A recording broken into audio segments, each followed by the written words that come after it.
World War II Japanese and American infantry doctrine clashed violently in the dense, humid jungles of the Pacific Theater. The primary weapon of the U.S. infantryman, John Garand's M1 Garand semi-automatic rifle, provided an overwhelming fire superiority over the Imperial Japanese Army's standard-issue Arisaka bolt-action rifles, such as the Type 38 and Type 99.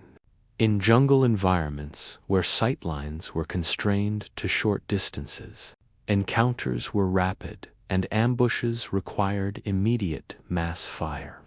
The difference between semi-automatic and bolt-action operation reshaped tactical outcomes across island campaigns. The nature of jungle warfare drastically transformed standard infantry tactics. Engagement distances dropped from traditional open-field rifle ranges down to 50 yards or less.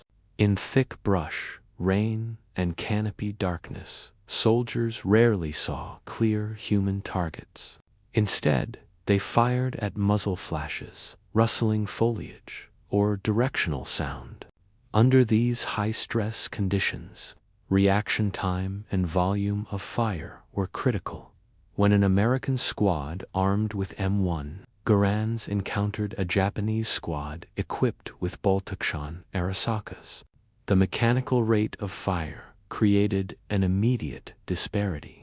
The Arisaka required the operator to manually cycle the bolt between every round, a multi-step action involving lifting the bolt handle, pulling it rearward to extract and eject the spent shell, pushing it forward to strip a new round from the magazine, and locking it down before reacquiring the target. Even well-trained soldiers using a bolt-action rifle could realistically sustain only 10 to 15 aimed shots per minute under combat stress. By contrast, the M1 Garand operated on a gas-driven, semi-automatic system, harnessing expanding propellant gases from a fired cartridge.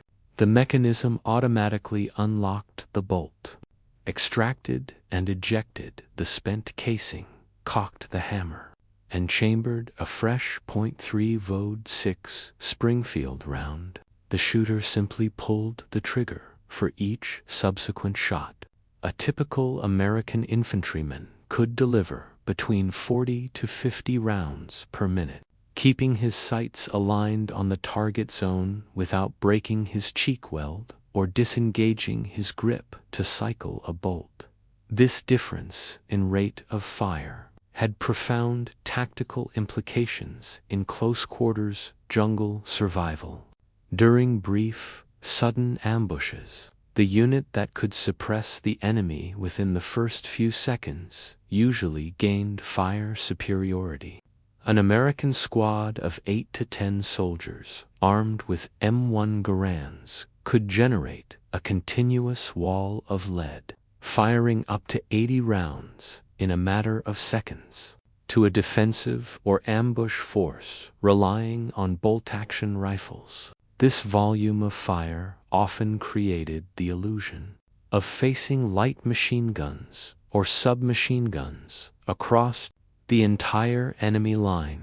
The physical mechanics of cycling a bolt-action rifle in dense brush also introduced severe operational hazards. Manual bolt manipulation required significant upper body movement, forcing the soldier to shift his arms and shoulders. In a jungle where concealment was paramount, these physical movements exposed a soldier's position to enemy observers. Furthermore, manual cycling required re-establishing sight alignment after every shot.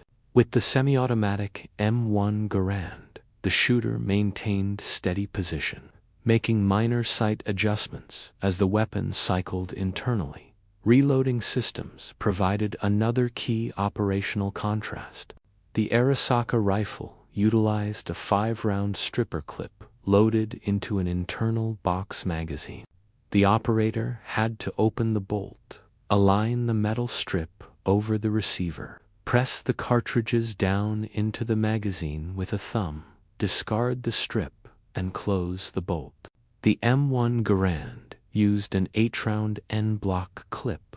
The entire clip assembly, holding 8.326 rounds, was pushed directly into the top of the open receiver until it clicked into place.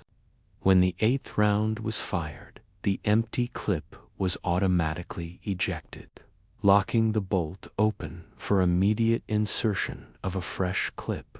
The 3-round capacity advantage per clip, combined with faster reloading, allowed American forces to maintain continuous suppressive fire.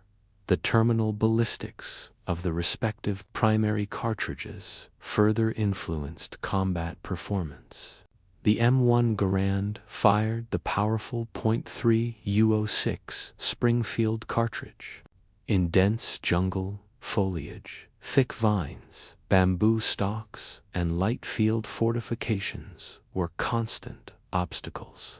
The high velocity and heavy bullet mass of the .3-6 allowed it to penetrate thick jungle brush and light cover without deflecting as easily as lighter caliber rounds, while Japan's 7.7 by 58 mm Arisaka cartridge used in the Type 99 offered solid ballistic performance. The combination of the .3006's stopping power and the Garand's semi-automatic fire rate proved highly effective at stopping aggressive frontal infantry charges, including Japanese banzai attacks. Psychological factors played an equally important role in squad-level combat dynamics. The ability to return immediate, heavy fire when ambushed gave American soldiers greater confidence when patrolling dense terrain. Conversely, troops armed with slower, bolt-action weapons faced a daunting fire volume when attempting to hold defensive lines against advancing semi-automatic rifles, while Imperial Japan attempted to develop its own semi-automatic infantry rifle late in the war, such as the Type 4, which copied elements of the M1 Garand. Industrial limitations, material shortages, and intense Allied bombing prevented large-scale manufacturing and military deployment. As a result, Japanese infantry remained reliant on bolt-action designs through the end of the conflict. The technological leap represented by the widespread adoption of the M1 Garand fundamentally shifted infantry warfare. By providing every rifleman with reliable, high-volume semi-automatic firepower, American forces effectively outmatched traditional bolt-action infantry tactics in the restrictive environments of the Pacific Theater.